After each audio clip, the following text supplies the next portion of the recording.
नमस्कार दोस्तों, मैं हूं सुमित चौधरी और सक्सेस प्लस अकेडमी के प्लेटफॉर्म पर आप सभी का हार्दिक स्वागत है। तो दोस्तों, आज के इस वीडियो में हम बात करने वाले हैं दुनिया के इतिहास के सबसे क्रूर और खतरनाक तानाशाहों में से एक सोवियत यूनियन के जनरल सेक्रेटरी और डिक्टेटर रहे जोसेफ स्टालिन की जीवनी और इसके इतिहास के बारे में। जोसेफ स्टालिन वो व्यक्ति था दोस्तों जिसने अपने देश के तथाकथित विकास के नाम पे, इंडस्ट्रियल रिवॉल्यूशन के नाम पे और अपनी सत्ता को बनाए रखने के लिए, उस पर काबिज रहने के लिए अपने ही देश के करोड़ों लोगों की जान ले ली। और दोस्तों, एक एस्टिमेट के हिसाब से कहा जाता है कि जोसेफ स्टालिन की नीतियों और इसकी डिक्टेटरशिप की वजह से सोवियत यूनियन में तकरीबन 20 मिलियन यानी 2 करोड़ लोगों ने डायरेक्टली या इनडायरेक्टली अपनी जान गंवाई है। तो जोसेफ स्टालिन की ये तो क्रूरलिटी हो गई और सोवियत यूनियन के अंदर की बात हो गई, लेकिन इसके इतिहास को जानने से पहले हमें इसके एरा को भी समझना पड़ेगा दोस्तों। सोवियत यूनियन से पहले आप जानते हैं कि रशियन एम्पायर हुआ करता था। रशियन एम्पायर में जोसेफ स्टालिन का जन्म होता है 1879 में, 1879 में। और ये वो पीरियड था दोस्तों जब रशिया और ब्रिटिश एम्पायर के बीच में अपनी हेजिमनी को कायम करने के लिए एक होड़ चल रही थी, अपने इंपीरियलिज्म को बढ़ाने के लिए एक होड़ चल रही थी कि कौन अपने साम्राज्य को ज्यादा विस्तार करेगा। और इसकी मृत्यु होती है दोस्तों 1953 में। तो ये जो पीरियड है 19वीं और 20वीं शताब्दी का पीरियड जो चल रहा है, इसमें बहुत कुछ घटित हुआ दोस्तों विश्व इतिहास में, और रशिया के इतिहास में भी बहुत कुछ घटित हुआ। इसके दौरान आप जानते हैं कि क्या क्या हुआ था। फ्रेंच रिवॉल्यूशन भी हुआ, अमेरिकी रिवॉल्यूशन भी हुआ, रशियन रिवॉल्यूशन भी हुआ, फर्स्ट वर्ल्ड वॉर भी हुआ, सेकेंड वर्ल्ड वॉर भी हुआ, कोल्ड वॉर का भी एरा शुरू हो चुका था। तो इतना कुछ इस एरा में हुआ, तो उस सभी में कहीं ना कहीं जोसेफ स्टालिन का भी रोल रहा था। स्पेशली अगर बात करें जोसेफ स्टालिन का रोल, तो एक तो रशियन रिवॉल्यूशन में हुआ जो कि 1917 में था, उस समय इसका रोल स्टैब्लिश हो चुका था। उसके अलावा जब प्रथम विश्व युद्ध हुआ उसमें इसकी कोई ज़्यादा महत्वपूर्ण भूमिका नहीं है, लेकिन द्वितीय विश्व युद्ध जो कि 1939 से लेकर 1945 के बीच में चला, उसमें सोवियत यूनियन का जो लीडर था वो जोसेफ स्टालिन ही था। इसीलिए द्वितीय विश्व युद्ध में स्टालिन की भूमिका बहुत ही महत्वपूर्ण है। और जो ही द्वितीय विश्व युद्ध खत्म हो गया, उसके बाद एक और युद्ध शुरू हो गया था जिसे हम शीत युद्ध कहते हैं, कोल्ड वॉर कहते हैं, जिसमें एक तरफ था यूएस जो कि कैपिटलिज्म को सपोर्ट करता था और दूसरी तरफ था सोवियत यूनियन जिसको रूल कर रहा था स्टालिन, जो कि एक कम्युनिस्ट कंट्री था, एक कम्युनिस्ट एंटिटी था। तो उसमें भी इसकी भूमिका रही है। हालांकि ये कोल्ड वॉर में जल्दी ही मर गया था 1953 में, लेकिन इसकी भूमिका उसमें भी रही है। तो जोसेफ स्टालिन के बारे में जानते हैं कि ये किस तरीके का व्यक्ति था और क्यों ये इस तरीके का क्रूर तानाशाह बना। तो दोस्तों, मैंने ब्रीफ में आपको इंट्रोडक्शन दे भी दिया है, लेकिन कुछ बातें मैं आपको यहां पे फिर से बताता हूं कि ये वो व्यक्ति था जिसने सोवियत यूनियन को एक नया चेहरा दे दिया। देखिए, 1917 से पहले सोवियत यूनियन जार के द्वारा रूल किया जाता था। जार जिसको राजा कहा जाता था सोवियत यूनियन में, उसको जार कहते थे। और उसके बाद रशियन रिवॉल्यूशन हुआ, और रशियन रिवॉल्यूशन के बाद 1922 में क्या होता है, सोवियत यूनियन यूएसएसआर का फाउंडेशन रखा जाता है। और इसको रूल करता है, कौन करता है? व्लादिमीर लेनिन, जो कि पहला कम्युनिस्ट लीडर बनता है, कम्युनिस्ट पार्टी का पहला लीडर बनता है, पहला फेस बनता है। लेकिन उस समय कम्युनिज्म और सोशलिज्म को लोग पसंद करते थे, इसीलिए वो सोशलिस्ट और या कम्युनिस्ट रिफॉर्मेशन हुआ और इस तरीके का रिवॉल्यूशन सक्सेसफुल हो पाया। लेकिन लेनिन की मृत्यु के बाद जब स्टालिन बनता है यहाँ पे यूएसएसआर का लीडर, तो एक नया ही फेज देखने को मिलता है। जहाँ पे पहले यूएसएसआर की एक पॉलिसी हुआ करती थी कि सबको कलेक्टिव ओनरशिप मिलेगी, सारे रिसोर्सेज को कलेक्टिवली दिया जाएगा। दोस्तों, इसको आप और डिटेल में भी जान सकते हैं। मैंने सोवियत इस पे सोशलिज्म, कैपिटलिज्म और कम्युनिज्म पे एक वीडियो बना रखा है, जिसमें आप समझ पाएंगे कि स्टालिन, लेनिन, मार्क्स और इन लोगों की विचारधाराओं में क्या अंतर थे, किस तरीके से ये रूल करते थे, किस तरह से कम्युनिज्म को देखते थे। तो इस व्यक्ति ने क्या किया कि एक नए तरीके से रूल करना शुरू कर दिया, और सोवियत यूनियन जो कि एक पहले एग्रीकल्चरल बेस्ड कंट्री हुआ करता था, उसको ये इंडस्ट्रियल कंट्री बनाना चाहता था। और इंडस्ट्रियल रिवॉल्यूशन के नाम पे इसने क्या किया कि इतना ज़्यादा चीज़ों का, रिसोर्सेज को कलेक्टिवली स्टेट ओन बना दिया कि जिन लोगों को जो कुछ मिला था वो सब कुछ उनसे छीन लिया गया। और एक सोवियत यूनियन एक सुपर पावर तो बना, लेकिन एक बहुत बड़ी अनइमेजिबल ह्यूमन कॉस्ट के ऊपर सोवियत यूनियन जो है वो सुपर पावर बनता है। लाखों करोड़ों लोग जो हैं वो भूखमरी की वजह से और लेबर कैंप्स में मारे जाते हैं ड्यू टू स्टालिन पॉलिसी। इस तरीके का ये व्यक्ति था। इसने सोवियत यूनियन को, रशिया को मॉडर्नाइज किया।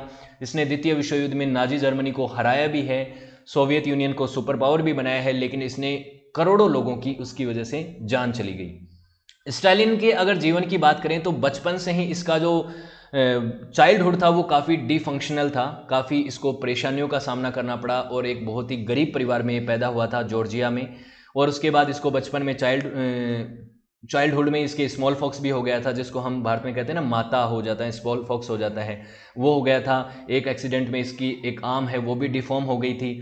तो लाइफ ने इसको हमेशा अनफेयरली ट्रीट किया, जिसकी वजह से ये ह्यूमन टच खो चुका था। एक बार इसकी वाइफ की जब मृत्यु हुई थी उसके बाद इसने कह भी दिया था कि मैं अब ह्यूमन टच को खो चुका हूँ, मेरे में इंसानियत नहीं बची है, इंसानियत के प्रति मेरे में कोई हमदर्दी नहीं बची है। बचपन से ही इसको अच्छे से ट्रीट नहीं किया गया, इसलिए ये ग्रेटनेस के पीछे और रेस्पेक्ट के पीछे भागता था, उसको रोमांटिसाइज करता था, पावरफुल बनना चाहता था और पावरफुल बनने के चक्कर में ये काफ़ी क्रिमिनलाइज हो गया, एक कोल्ड ब्लडेड या बोल सकते हैं ना कोल्ड हार्टेड किलर भी बन गया और काफ़ी ये ऐसे ऐसे क्राइम्स करता था। उसके बाद ये जब डिक्टेटर बना तो उसके बाद इसने कई लोगों को, हजारों करोड़ों लोगों को मरवाया भी है। तो इस तरीके का ये व्यक्ति था। ये आप इसका ओवरव्यू देख सकते हैं, इसकी पर्सनैलिटी को देख सकते हैं।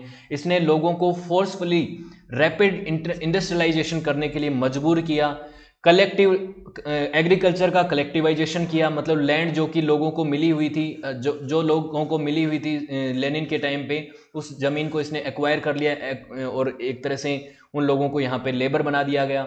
और लेबर बनाने के बाद लाखों करोड़ों लोगों ने अपनी भूखमरी में जान गंवाई और लेबर कैंप्स में कई लोग मारे गए। और इसकी जो रेड आर्मी थी वो इन सभी कामों को अंजाम देती थी।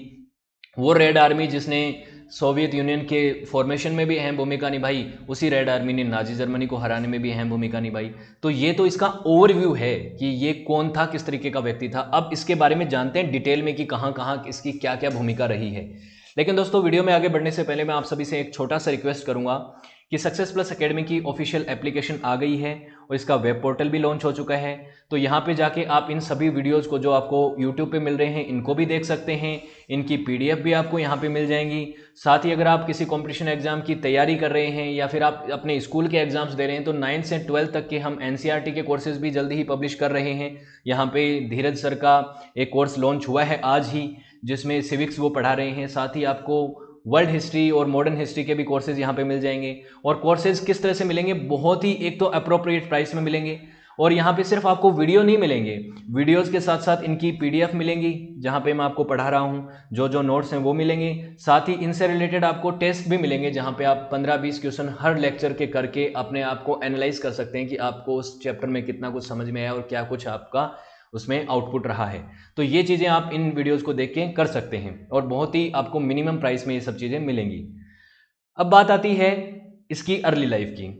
तो 18 दिसंबर 1879 को 1879 को रशिया के एक पीजेंट परिवार में, जो कि जॉर्जिया उस समय रशिया का पार्ट हुआ करता था, गोरी नाम के एक गांव में इसका जन्म होता है।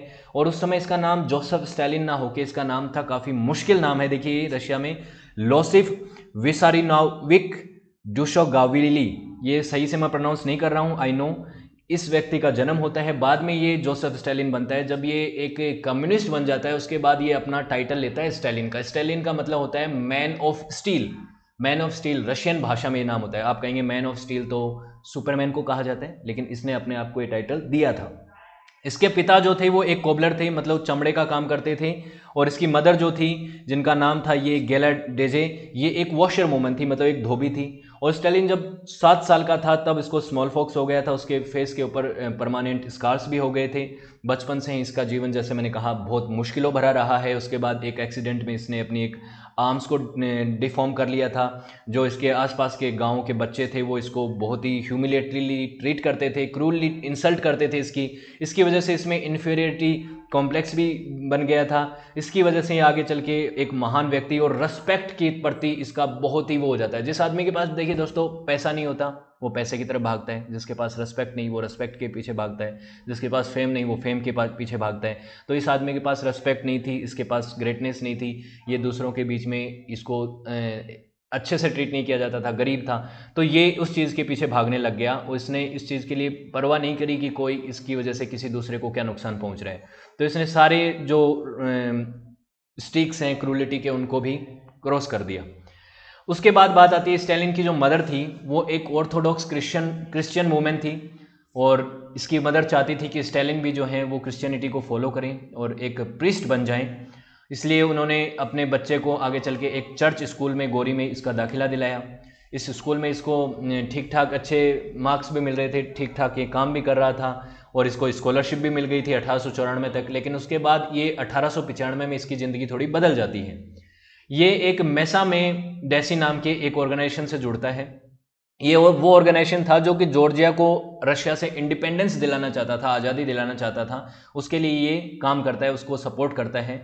और उसी दौरान इसके जो साथी मित्र होते हैं, जो सोशलिस्ट होते हैं और जो कम्युनिस्ट होते हैं, वो इसको कार्ल मार्क्स और व्लादिमीर लेनिन की जो राइटिंग्स हैं उनसे अवेयर कराते हैं। आप जानते हैं कि कार्ल मार्क्स और व्लादिमीर लेनिन उस समय सोशलिस्ट और कम्युनिस्ट लोगों के बीच में एक बहुत ही बड़े पॉपुलर फिगर थे और आज भी जो कम्युनिस्ट और सोशलिस्ट लोग हैं वो इनको काफ़ी मानते हैं। ये वो लोग हैं जो कम्युनिज्म में बड़े चेहरे हैं, चाहे इनमें कार्ल मार्क्स हैं जिन्होंने दास कैपिटल और कम्युनिस्ट मैनिफेस्टो लिखी अपने मित्र ईगल के साथ मिलकर। उसके बाद लेनिन है जिसकी विचारधारा थोड़ी सी अलग थी, प्रैक्टिकल विचारधारा थी। यहाँ पे जहाँ कार्ल मार्क्स की विचारधारा को यूटोपियन कहा जाता है कि इसकी प्रैक्टिकल ना होकर थ्योरेटिकल विचारधारा थी, लेकिन उसको अडेप्ट करके एक प्रैक्टिकल विचारधारा के तौर पे लेनिन ने इसको अडेप्ट किया और इसको लागू करवाया। सोवियत यूनियन फॉर्मेशन हुआ। उसके बाद ये व्यक्ति सत्ता में आता है, इसका नाम है स्टालिन ओब्वियसली जिसकी हम बात कर रहे हैं। और ये है माओ जेडोंग जो कि चाइना की फिलोसॉफी का एक बहुत बड़ा फाउंडिंग फिगर है। माओ जेडोंग जो है जिसने चाइना को कम्युनिस्ट बनाया, चाइना को एकदम एक अलग विचारधारा की तरफ लेके गया, ये अलग तरीके का व्यक्ति था। तो ये कुछ पॉपुलर फिगर थे, लेकिन इनमें ये जो नाम थे शुरुआती 3, इससे काफ़ी पॉपुलर ये एक तरह से इंस्पायर्ड था स्टालिन और इनके एक तरह से कांटेक्ट में आ जाता है, इनकी टीचिंग्स में आ जाता है। उसके बाद 1899 में ये स्कूल को छोड़ देता है और ये कम्युनिस्ट बनने के बाद आप जानते हैं कि जितने भी कम्युनिस्ट होते हैं मैक्सिमम उनमें से नॉन बिलीवर होते हैं, वो किसी भी रिलीजन को नहीं मानते। तो वो जो इसकी मदर का ड्रीम था कि ये एक प्रीस्ट बने, वो तो होना ही नहीं था। उसके बाद इसने स्कूल छोड़ दिया था 1899 में और स्कूल के जो अकाउंट्स हैं वो ये कहते हैं कि ये अपनी ट्यूशन फीस नहीं जमा कर पा रहा था, इसलिए इसने स्कूल छोड़ दिया। और कुछ लोगों का ऐसा मानना है कि इसके जो पॉलिटिकल व्यूज़ थे वो जार की जो रिजीम थी, जार निकोलस सेकंड उस समय राजा था, उसकी विचारधारा के खिलाफ थे, इसलिए इसने स्कूल छोड़ दिया और यहाँ पे इसको सस्टेन करना मुश्किल हो रहा था। तो ये यंग स्टालिन की फोटो है, उस समय ये एक क्रांतिकारी बनने की तरफ था। अब स्टालिन ने घर नहीं गया, स्कूल छोड़ने के बाद ये टिफलिस ही रहा और वहाँ पे इसने रिवॉल्यूशनरी मूवमेंट को कंटिन्यू रखा और अपनी एक तरह से अपनी जीवन को चलाने के लिए ये कुछ समय के लिए ट्यूटर बना रहा, वहाँ पे ट्यूटर बन गया, एक टीचर बना और कुछ समय के बाद ये एक क्लर्क के पोस्ट पे चला जाता है टिफलिस ऑब्जर्वेटरी में, लेकिन साथ ही साथ ये क्रांतिकारी भी बना रहता है। 1901 में फाइनली स्टालिन ने सोशलिस्ट डेमोक्रेटिक लेबर पार्टी को ज्वाइन किया और ये फुल टाइम रिवॉल्यूशनरी मूवमेंट में जुड़ गया। यहाँ से इसका पॉलिटिकल करियर शुरू होता है और पॉलिटिकल करियर शुरू होने के बाद 1905 से लेके ही धीरे धीरे रशिया में अंदर छोटे छोटे रिवॉल्यूशन होने लग गए थे और फाइनली 1917 में एक बहुत बड़ी क्रांति होती है जिसे हम क्या कहते हैं, रशियन रिवॉल्यूशन ऑफ 1917, जो कि 2 चरणों में हुई। और दोस्तों इसके ऊपर मैंने एक वीडियो भी बनाया हुआ है, इसको आप पूरा डिटेल में देखेंगे क्योंकि ये बहुत ही इंपॉर्टेंट क्रांति थी विश्व इतिहास में, जिसके अंदर मैंने आपको बताया कि किस तरह से जार निकोलस की सत्ता को हटा के यहाँ पे लेनिन जो हैं अपनी सत्ता को कायम करते हैं। और ये क्रांति जो है 2 चरणों में होती है दोस्तों। एक चरण होता है फरवरी रिवॉल्यूशन कहा जाता है, जिसमें जो कि रशिया के हिसाब से फरवरी था, लेकिन न्यू स्टाइल कैलेंडर जो आपका ग्रेगोरियन कैलेंडर है इसके हिसाब से मार्च महीने में एक क्रांति हुई थी। और इस क्रांति में क्या होता है, जार निकोलस जो राजा था, जार था, उसको हटा दिया जाता है और एक इंपीरियल गवर्नमेंट का इंस्टॉलमेंट होता है यहाँ पे। लेकिन ये इंपीरियल गवर्नमेंट भी ज़्यादा समय चल नहीं पाती है और अक्टूबर महीने में, जिसको अक्टूबर रिवॉल्यूशन कहता है, जो कि एक्चुअल में नवंबर महीने में हुआ था अभी के हिसाब से, यहाँ पे बोल्शेविक्स जो हैं ये पावर में आ जाते हैं। और बोल्शेविक्स मतलब जो लेनिन के लोग थे, वो लेनिन पावर में आ जाते हैं। देखिए उस समय 2 तरीके के ग्रुप थे, एक थे बोल्शेविक्स, एक थे मेल्शेविक्स। बेल्शेविक्स वर्सेज मेल्शेविक्स चल रहा था, जिसमें इसको रेड भी कहा जाता है, रेड वर्सेज व्हाइट भी कहा जाता है, मैंने उस वीडियो में आपको बताया। तो इसकी वजह से क्या होता है, बेल्शेविक्स जीत जाते हैं, सोवियत यूनियन एक तरह से बन जाता है और रशिया के अंदर एक तरह से बोल्शेविक्स का रूल स्टैब्लिश हो जाता है, रेड्स का, जिसमें कौन रूल करना स्टैब्लिश शुरू कर देता है। हालांकि सोवियत यूनियन का ऑफिशियली जो फॉर्मेशन है वो 1922 में हुआ और इसको लीड कौन कर रहे थे, इसको रूल कौन कर रहा था, लेनिन। और ये लेनिन के साथ कौन है, स्टालिन और लेनिन के बीच में यहाँ पे बातचीत होने लग गई थी, क्योंकि दोनों लीडर जो हैं वो इस क्रांति को आगे बढ़ा रहे थे। इससे पीछे ही हो गई थी। 1902 में स्टालिन जो है वो कई जगहों पे लेबर स्ट्राइक कर रहा था। जब रशियन रिवॉल्यूशन से पहले की बात है, लेबर स्ट्राइक्स में हो रहा था, उसकी वजह से इसको जार ने क्या है सर्बिया भेज दिया था एग्जाइल पे। कुछ समय के लिए ये अलग अलग स्ट्राइक्स में शामिल होता रहा, जिसकी वजह से इसको बार बार अरेस्ट किया गया और जेल में भी इसने समय बिताया। और उसके बाद ये फाइनली रशियन रिवॉल्यूशन के समय वापस रशिया में आ गया था। उस समय इसने अपना नाम स्टालिन भी रखा, जिसका मतलब होता है मैन ऑफ स्टील। और इसकी मीटिंग्स भी होने लग गई अपने साथी क्रांतिकारियों से, जिसमें फेमस नाम एक तो व्लादिमीर लेनिन थे, ये स्टालिन है, और दूसरी तरफ है लियोन ट्रोट्स्की। देखिए, हर व्यक्ति में अपनी अपनी कुछ विशेषताएं थी। जैसे लेनिन जो हैं वो इस क्रांति के लीडर थे और वो गजब के ओरेटर थे, वो गजब की बातें बोलते थे, लोग उनसे बहुत कन्विंस हो जाते थे। दूसरी तरफ से लियोन ट्रोट्स्की, जो कि इनके बाद इनके सक्सेसर बनने वाले थे, और ये काफ़ी इंटेलेक्चुअल व्यक्ति थे, और ये सोशलिज्म और कम्युनिज्म के आइडियाज़ को बिलीव करते थे, कार्ल मार्क्स की तरह सोचते थे। और दूसरी तरफ था स्टालिन, जो कि एक्चुअल में लेनिन का सक्सेसर बनता है, लियोन ट्रोट्स्की को अपने रास्ते से हटा के। ये एक क्रूर व्यक्ति था और ये आंदोलनों में किसी भी चीज़ को करने में काफ़ी माहिर था, ये चीज़ थी। उसके बाद आती है रशियन रिवॉल्यूशन में इसकी क्या भूमिका रही है स्टालिन की। स्टालिन जो है वो क्रांति को लीड करता था, बहुत से जगहों पे स्ट्राइक्स को लीड करता था, पैसों को बंदोबस्त करता था। अब देखिए, पैसे चाहिए होते हैं किसी भी क्रांति को कंप्लीट करने के लिए, तो यहाँ पे पैसे इकट्ठे करने के लिए रॉबरी, किडनैपिंग, एक्सटॉर्शन जैसी चीज़ें भी करता था, और इसके लिए इसको कई बार पकड़ा भी गया है और कई बड़ी रॉबरीज में इसका नाम भी आया था। तो देखिए, क्रिमिनल माइंडेड तो था ही, बचपन से ही वो बात है कि इसके साथ जिस तरह का ट्रीटमेंट हुआ उसके बाद से इसने इस तरीके की जीवन को अपना लिया था। तो ये चीज़ें इसने करी। उसके बाद बात आती है 1917 की। तो 1917 में क्या कुछ हुआ वो मैं आपको बता चुका हूँ कि फरवरी में जार को हटाया गया, उसके बाद प्रोविजनल गवर्नमेंट इस्टेब्लिश हुई। लेकिन 1917 में अक्टूबर महीने आते आते रिवॉल्यूशन कंप्लीट हो चुका है और बोल्शेविक्स जो है वो कंट्रोल में आ चुके हैं। और पावर में कौन आ चुका है? लेनिन, व्लादिमीर लेनिन, जिनकी बायोग्राफी मैं ऑलरेडी कवर कर चुका हूं। वो व्यक्ति जिसने कम्युनिज्म को एक व्यवहारिक रूप दिया। इससे पहले कोई दुनिया की कोई पॉलिटिकल एंटिटी ऐसी नहीं थी जो कि कम्युनिज्म के आधार पर चलती थी। उससे पहले कार्ल मार्क्स की विचारधाराओं को सिर्फ किताबों में पढ़ा जाता था, कोई भी देश के उसके आधार पे फंक्शनल नहीं था, लेकिन इस व्यक्ति ने उसको फंक्शनल किया। इसकी बायोग्राफी भी आप देख सकते हैं इनकी। अब सोवियत यूनियन जो है 1922 में फाउंड किया गया। लेनिन उसके पहले लीडर बनते हैं, जनरल सेक्रेटरी बनते हैं। स्टालिन को भी पार्टी में धीरे धीरे करके एक तरह से ऊंचे पदों पे आने लग जाता है। हालांकि स्टालिन के रवैये से और क्रिमिनल माइंड से लेनिन बहुत ज़्यादा खुश नहीं थे, और वो नहीं चाहते थे कभी भी कि इनके बाद, लेनिन के बाद स्टालिन इसको रूल करे सोवियत यूनियन को। तो जोसेफ स्टालिन का लेकिन कद बढ़ रहा था पार्टी में धीरे धीरे, और लोग इसके साथ जुड़ रहे थे। ये एक्चुअल में ये फ्रंट से लीड करता था आंदोलनों को, और क्योंकि आप जानते हैं कि सोशलिज्म और कम्युनिज्म में आंदोलन एक बहुत बड़ी चीज़ होती है, तो उसके लिए इसका पद बढ़ता गया। और ये सेक्रेटरी जनरल बना था सेंट्रल कम्युनिटी में उस समय कम्युनिस्ट पार्टी का, और इसकी पावर बढ़ती जा रही थी। इसके आसपास के लोग जो हैं, कौन पावर में आएगा, कौन पार्टी का मेंबर बनेगा, उसमें इसकी भूमिका बढ़ती चली गई, जिसकी वजह से इसका पार्टी में ओरा भी बढ़ गया। उसके बाद 1924 में बहुत ही अर्ली पीरियड में ही लेनिन की डेथ हो जाती है, बीमारी से मृत्यु हो जाती है। और आप जानते हैं कि 1922 में तो सोवियत यूनियन बना ही था, 1924 में इनकी डेथ हो गई। तो स्टालिन ने अब क्या किया कि पुराने ओल्ड पार्टी के जो लीडरशिप ग्रुप थे, जो भी अब लेनिन के बाद सत्ता में आ सकते थे, उनका धीरे धीरे करके सफाया करना शुरू कर दिया।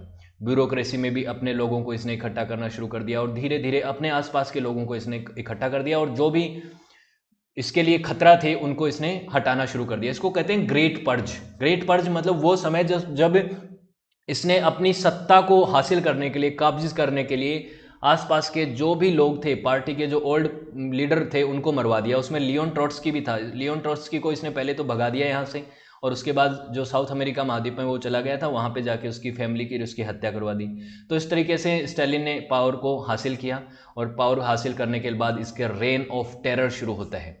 रेन ऑफ टेरर है, जो भी आदमी इसको विरोध करेगा, इसके आसपास लगेगा कि इसको खतरा है इससे, उसको ये कह देगा कि ये तो एनिमी ऑफ पीपल है, और ये कैपिटलिस्ट का साथ देता है, उनका एक तरीके से उनकी तरफ झुका हुआ है, इसकी हत्या करवा दो, उसको एग्जीक्यूट करवा दो।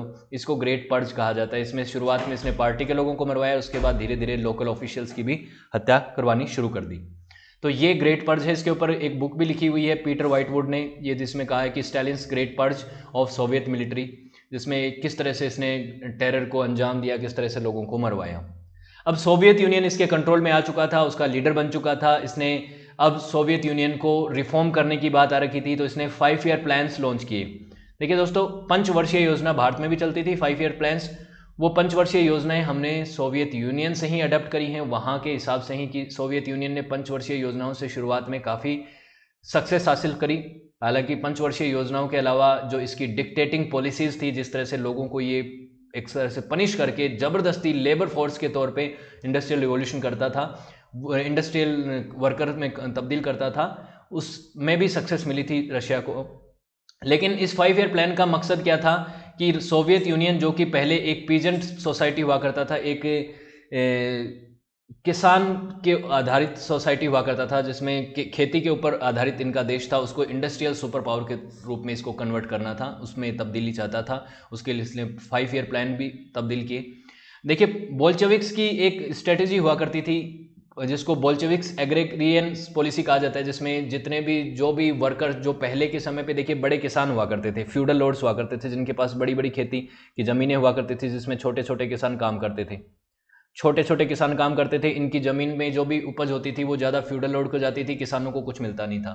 लेकिन जब सोशलिस्ट रिवॉल्यूशन हुआ, कम्युनिस्ट रिवॉल्यूशन हुआ, बोल्शेविक रिवॉल्यूशन हुआ, तो ये जो ज़मीन थी इन लोगों को ही दी गई, जहाँ पे जो लोग खेती कर रहे थे उन्हीं को ज़मीन दी गई और इन फ्यूडल लॉर्ड्स को हटा दिया गया।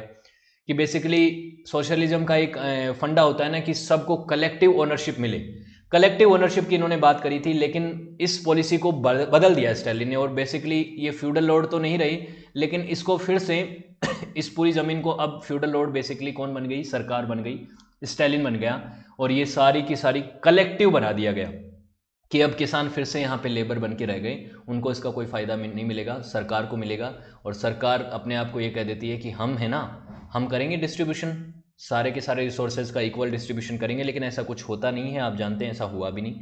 और यहाँ से क्या है कि बहुत सारे किसान जो कि एक लंबे अरसे की लड़ाई के बाद जिनको ज़मीनें मिली थी, ज़मीनें मिलने के बाद उन्होंने काम अपनी अपनी ज़मीनों पे अपनी खेतीबाड़ी शुरू कर दी थी, उन्होंने विरोध किया कि हमारे साथ ऐसा क्यों हो रहा है, और जिन लोगों ने विरोध किया उन लोगों को मरवाया गया, लेबर कैंप्स में डाला गया, जिनको गुलाग कहा जाता है। और इसमें मिलियंस ऑफ जो पीजेंट्स हैं उनकी मृत्यु हुई फेमाइन की वजह से, और एक एस्टिमेट के हिसाब से कहा जाता है लगभग 35 लाख लोग इसमें मारे गए थे। 35 लाख किसानों की इसने एक तरह से डायरेक्टली या इनडायरेक्टली हत्या करवा दी, काफ़ी लोगों की हत्या करवाई, और कई भूखमरी से मारे गए, कई इस लेबर कैंप्स में बीमारी की वजह से और भूखमरी से मारे गए।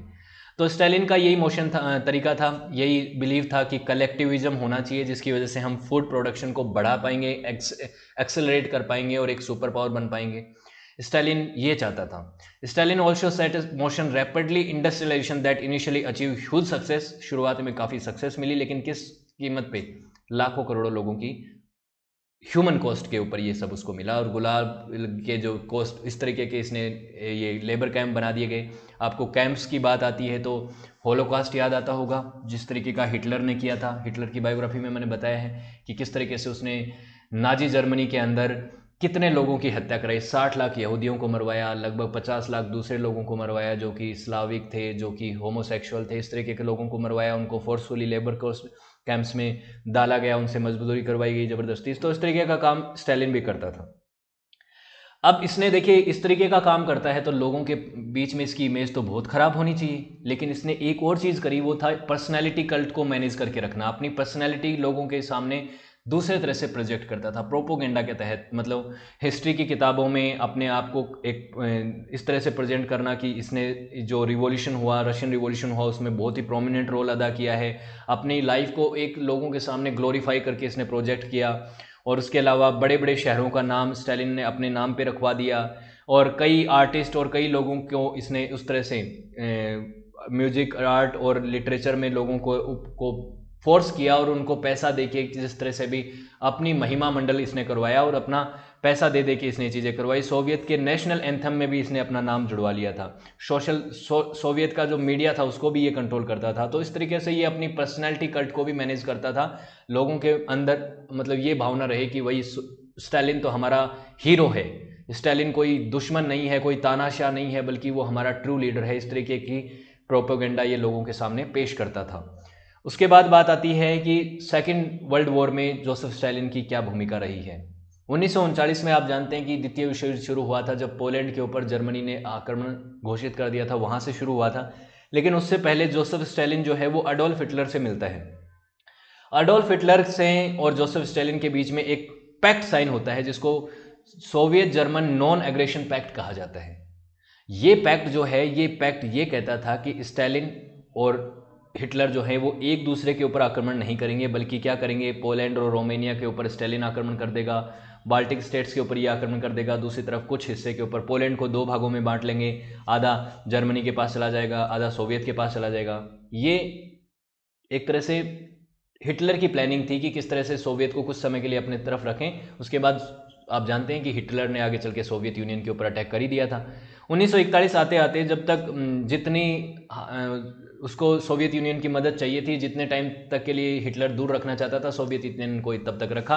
और तब तक 1941 तक जर्मनी को काफ़ी सक्सेस भी हासिल हो रही थी द्वितीय विश्व युद्ध में। तो उसके बाद जर्मनी ने एक बहुत ही बेवकूफ़ी भरा फैसला लिया और सोवियत यूनियन के ऊपर अटैक कर दिया।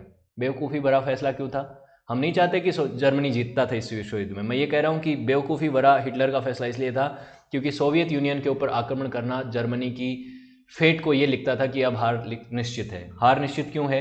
क्योंकि देखिए यूएसएसआर है ना, उसकी एक क्लाइमेट कंडीशन थोड़ी अलग थी, अलग क्लाइमेट कंडीशन थी। और वहाँ पे अगर आप जर्मन आर्मी को भेजोगे, मॉस्को भेज दिया था, बर्लिन से मॉस्को जाना मौसम में बहुत ज़्यादा तब्दीली हो जाती है। यहाँ पे सोवियत आर्मी को सोवियत के अंदर यहाँ पे जर्मनी ने अपनी आर्मी को भेज दी। हिटलर को लगता था कि हम सोवियत यूनियन को जीत लेंगे, लेकिन सोवियत यूनियन एक तो बहुत बड़ा देश था, राजधानी मॉस्को को इन्होंने एक तरह से इन्वेड करने की कोशिश की। इन्वेड तो कर लिया, लेकिन स्टालिन ने सोचा कि आने दो, हम रिटेलिएट नहीं करेंगे, हम क्या करेंगे, डिफेंड करेंगे। डिफेंड कैसे करेंगे कि देखिए यहाँ से जर्मनी की आर्मी आती है बर्लिन से मॉस्को, मॉस्को आते आते मॉस्को की सर्दियाँ शुरू हो जाती हैं। और मॉस्को की सर्दियाँ बहुत ही हार्श सर्दियाँ होती हैं दोस्तों, इतनी ठंड पड़ती थी, माइनस में टेम्परेचर पहुंच जाता था। और जर्मनी की आर्मी इतनी वेल इक्विप्ड नहीं आई थी कि वो मॉस्को को एक लंबे समय तक होल्ड कर पाए इस सर्दी के मौसम में। तो इसलिए जर्मनी की आर्मी अब वापस भाग भी नहीं पा रही थी, क्योंकि इन्होंने, स्टालिन ने एक पॉलिसी अपनाई जिसको बोलते हैं स्क्रोच अर्थ डिफेंसिव पॉलिसी। ये एक इस तरीके की पॉलिसी होती है कि दुश्मन की आर्मी यहाँ घुस गई है मान लो, तो दुश्मन की आर्मी की सारी सप्लाई को कट कर दो कि इससे कोई कांटेक्ट ना रहे, इससे बाहर से ना इनकी फूड सप्लाई आ पाए, ना इनको कुछ हथियार मिल पाए, ना इनको कुछ मतलब इन तक कोई भी तरीके के हथियार या फिर सामग्री ना पहुंच पाए, इनके इंफ्रास्ट्रक्चर को पूरी तरह से बर्बाद कर दो। जिसकी वजह से क्या होता है कि यहाँ पे जो फंसी हुई आर्मी है वो पूरी तरीके से फंस के रह जाती है, वो अब निकल नहीं पाती। और इसी वजह से सोवियत आर्मी ने इसको पूरी तरह से घेर लिया और जर्मनी की आर्मी यहाँ पे फंस गई, लाखों लोग मारे गए जर्मनी की आर्मी के। ये हिटलर के लिए बहुत बड़ी हार थी। इसको बैटल ऑफ स्टालिनग्राड कहा जाता है। बैटल ऑफ स्टालिनग्राड जो हुआ 1942 और के अगस्त से लेकर फरवरी 1943 के बीच में, यहाँ पे सबसे ज़्यादा नुकसान हिटलर को हुआ। और यहाँ से ही जो है हिटलर बैकफुट पे आ गया, लाखों की संख्या में उसकी मारे गए लोग। रेड आर्मी अब डिफीट करने लग गई जर्मनी को, और जर्मनी को ना केवल रशिया से भगाया, लेकिन अब जर्मनी की आर्मी जो रशिया की रेड आर्मी जो है 1945 में जर्मनी की राजधानी बर्लिन तक पहुंच चुकी थी। और 16 अप्रैल से लेके 2 मई तक इन्होंने 2 वीक से लेके 16 दिन तक ये लड़ाई चली है, जिसको फॉल ऑफ बर्लिन कहा जाता है। और उसके बाद फाइनली बर्लिन को हरा दिया गया और जर्मनी को अनकंडीशनली सरेंडर करना पड़ा और हिटलर ने सुसाइड कर लिया। तो जर्मनी ने जब सोवियत यूनियन के ऊपर आक्रमण किया, ये उसकी हार का बहुत बड़ा कारण था।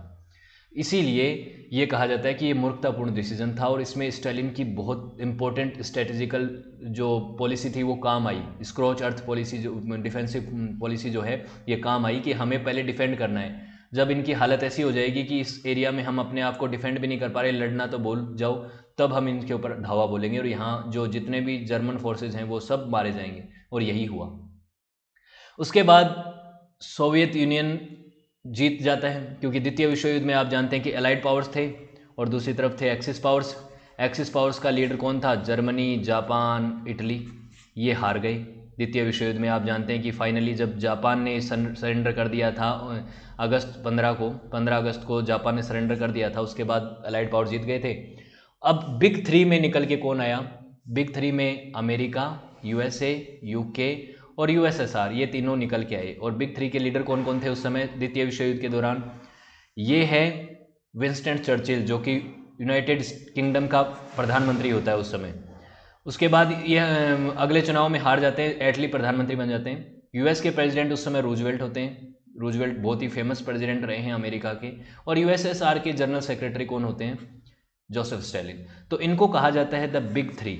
और इन बिग थ्री ने द्वितीय विश्व युद्ध के बाद एक तरह से यूरोप की डेस्टिनी, जर्मनी की फेट, जापान का क्या आगे होगा, इसके ऊपर कई सारे समझौते किए, जिनको हमने द्वितीय विश्व युद्ध के बाद और ट्रीटी ऑफ अलग अलग ट्रीटीज़ में पढ़ा है, याल्टा कॉन्फ्रेंस और पोट्सडैम एग्रीमेंट, ये सब एग्रीमेंट्स हुए। उसके बाद एक तरह से यूएसए और यूएसएसआर के बीच में समझौते हुए ही थे। उसके कुछ ही टाइम के बाद कोल्ड वॉर शुरू हो गया। कोल्ड वॉर क्या है दोस्तों?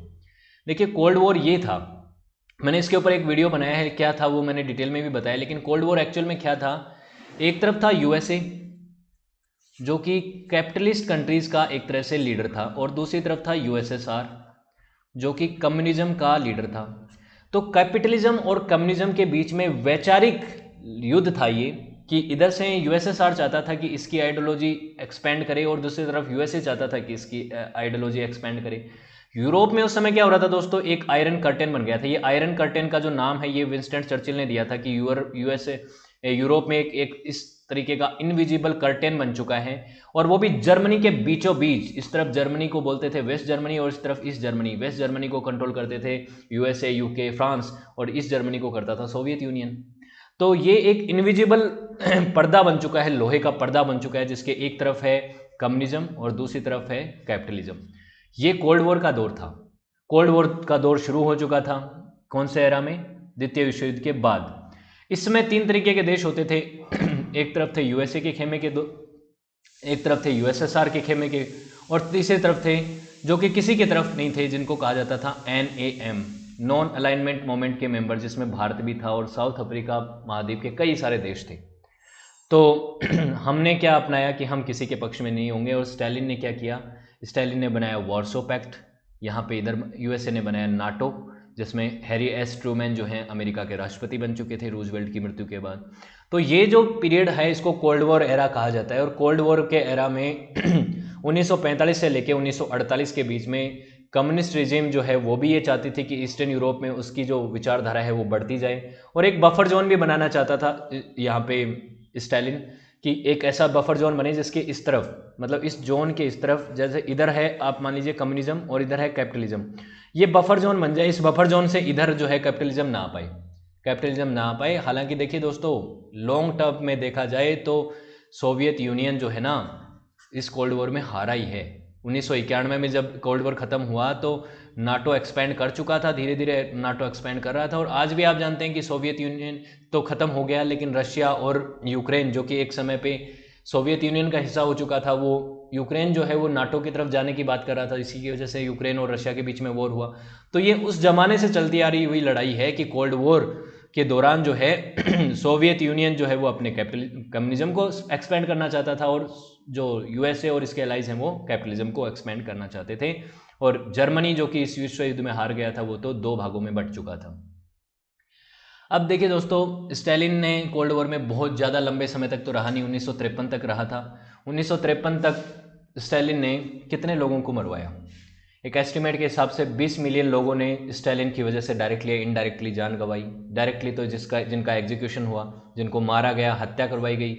बहुत से लोग भूखमरी की वजह से मारे गए, कई लेबर कैंप्स में मारे गए, फोर्स लेबर में मारे गए, कई चीज़ें ऐसी हुई। और इतने बड़े बड़े स्तर पे इसने जेनोसाइड करवाए हैं, और इसी वजह से दुनिया के इतिहास के सबसे खतरनाक मास मर्डरर्स में से एक इसका नाम आता है।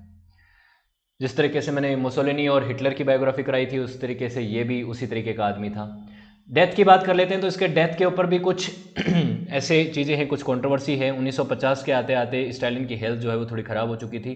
इसको ऐसा लगता था कि मेरे खिलाफ जो है, मेरे विरोधी जो है, मेरे असैसिनेशन का प्लॉट तैयार कर रहे हैं, इसलिए इसको पता चल गई थी कुछ बातें ऐसी, और ऐसा हो भी रहा था क्योंकि कम्युनिस्ट पार्टी में इसके अलावा बाकी जो लोग थे उनकी इज्जत तो करता नहीं था, उन किसी को भी मरवा देता था। तो कम्युनिस्ट पार्टी के बाकी लोग जो है वो चाहते थे कि अब स्टालिन से पीछा छूटे हमारा कैसे। स्टालिन हालांकि द्वितीय विश्व युद्ध की जीत के बाद, नाजी जर्मनी को हराने के बाद अपने देश के लोगों में हीरो बन चुका था कुछ समय के लिए।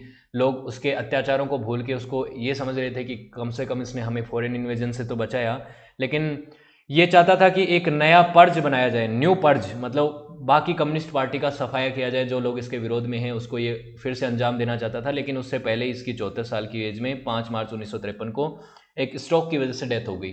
कुछ लोगों का मानना है कि इसको जहर दिया गया था उससे पहले इसके साथियों के द्वारा, उसकी वजह से इसकी मृत्यु हुई है, लेकिन वो एकदम क्लियर बात अभी तक है नहीं।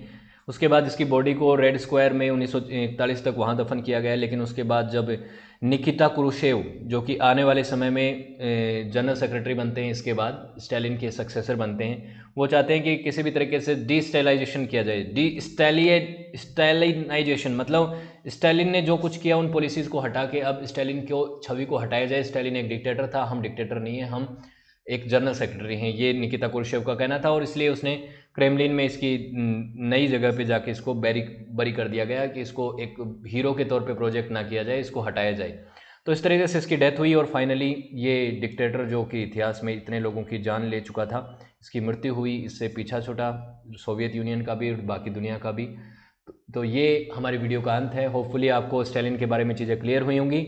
वीडियो अच्छा लगा तो लाइक और शेयर कीजिएगा और आने वाले वीडियोज़ को देखने के लिए चैनल को सब्सक्राइब कीजिएगा। So thank you so much for watching this video. Have a good day, see you next video.